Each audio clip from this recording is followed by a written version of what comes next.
Alors on se retrouve ici dans une ferme à la sortie, c'est la dernière ferme à la sortie du Plessis, et vous avez ici une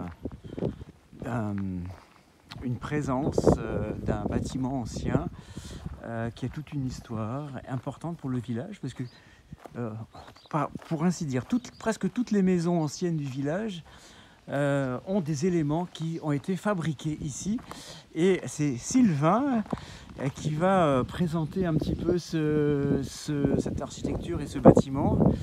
Alors Sylvain, merci déjà de répondre à ces questions. Alors, à quoi servait ce bâtiment impressionnant? Alors ici on se trouve devant l'ancien four où il était cuit les tuiles, les briques qui étaient fabriquées sur place. Voilà, on a en fait c'est en gros toutes les tuiles et toutes les briques du village, en tout cas. La plupart viennent d'ici. Alors c'était en quelle année? Ça a été fait au fin 19e siècle. Fin La 19e. dernière cuisson a été faite en 1918 ou 19. D'accord. C'est donc mon grand-père maternel qui a fait cuire la dernière fournée de tuiles et de briques en venant de la guerre. Waouh! Voilà, donc... À l'époque, ça s'est arrêté pour un problème qu'on connaît tous, c'était le manque de main-d'œuvre. Et le coût de la main-d'œuvre. Ah oui, d'accord. On manquait de main-d'œuvre à ce moment-là. Et oui, après la guerre, oui, c'était compliqué. Beaucoup d'hommes présents. Voilà. Alors, on a ce que tu m'as expliqué, c'est qu'en fait, ce que l'on voit ici, on a deux piles ici. Ces piles, en fait, portaient une structure comme un peu une toiture. Il y avait une toiture ajourée, a priori. Voilà, une toiture ajourée. Et ici, c'était plus creux. Et ici, c'était stocké les briques et les tuiles pour les faire cuire. Donc tout était fabriqué sur place, parce que dans les champs, on prenait de la terre argileuse. Donc il y a deux endroits dans notre village où il y a encore des traces de la terre qui était sortie. Donc il y avait des escaliers pour monter la terre du terrain.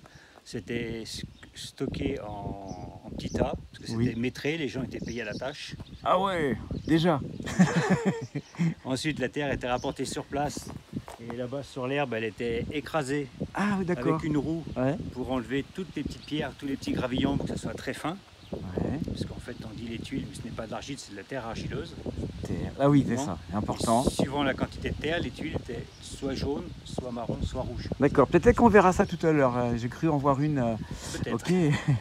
Donc, tout se passait ici, donc entreposage de la terre ici, sur l'espace. Ensuite, on verra tout à l'heure les moules sur lesquels étaient fabriquées les tuiles. Ah oui, c'est ce qui reste. Bien sûr, des moules. On avait aussi dans ce bâtiment les meurtrières qu'on croit voir. Ce n'étaient pas des meurtrières, c'était des aérations pour que les tuiles continuent de sécher.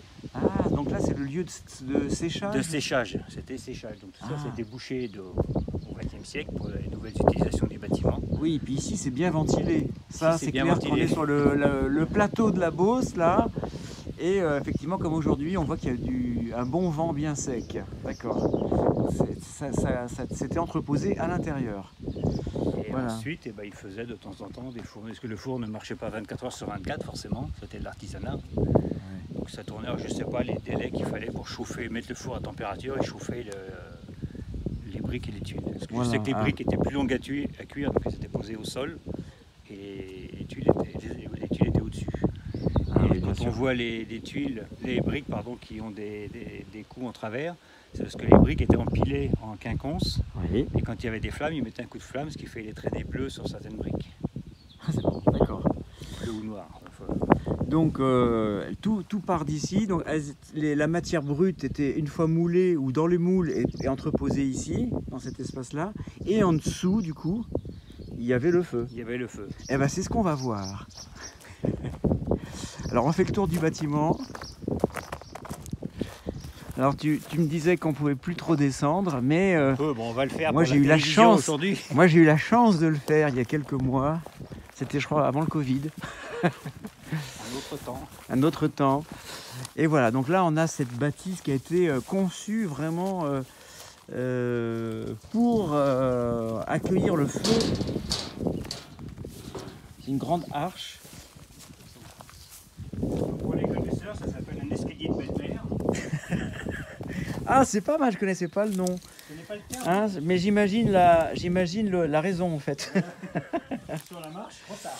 Et effectivement, il faut se tenir. Alors là, si vous descendez par par aventure, eh bien, tenez-vous bien, les marches bougent un peu. Il n'y a que ça qui tient. Il n'y a que la rampe qui tient, le reste n'est pas scellé. Oh, c'est impressionnant. En plus, il fait frais, là, un peu plus frais. Wow. Ici, il y a eu un premier four sur lequel on ne voyait plus le haut. Ça a été écroulé déjà il y a très très longtemps. Ah, d'accord. Parce qu'il était trop petit. Donc, on a... Eh oui, d'accord. Donc, on aperçoit les arches. Ah, il y a deux arches à l'intérieur, de renfort. Et on aperçoit, je ne sais pas si on le voit avec le film, des arches ou des trous pour laquelle la chaleur passait. Oui, au-dessus des arches. Oui. Hein, d'accord. Ah oui, bien sûr. C'était vraiment bien pensé. Hein. Pylône, d'accord.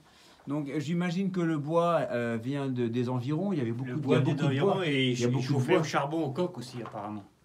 Aussi Il chauffait au coq, oui. Donc là, on est sur le grand four. Celui-là donc aurait été fait après, d'accord. Hop. Est-ce que la maison a été construite après, enfin le bâtiment qu'on voit au-dessus? Je pense que le bâtiment a été conçu pour abriter le four. Ouais, donc ils ont d'abord fait le four et après ils ont fait au-dessus une structure. La cour est faite d'une certaine manière que la pluie ne vienne pas vers le four. La cour est bombée en fait. On voit de la suie par là, il y a encore des traces de suie. Ça a dû bien chauffer par ici. Pendant quelques années. Ouais. Donc le fameux, bah là on est, ouais, voilà. C'est beaucoup plus grand. Et oui, effectivement. Est-ce que le haut de la voûte était la base du four dans lequel il remplissait? Là, j'ai pas assez d'explications et il faudrait être courageux pour enlever les gravats. On voit que ça s'est effondré. Ça serait intéressant à droite d'y aller pour voir jusqu'où ça va. Donc là, ouais, c'est un grand four à pizza en fait. Hein. C'est presque ça. Hein. Et en tout cas, ils ont utilisé toutes les tuiles cassées pour faire la structure. Oui, il y en a. Hein. Ils ont tout récupéré. C'est impressionnant. Là, on se demande comment elles tiennent là-haut.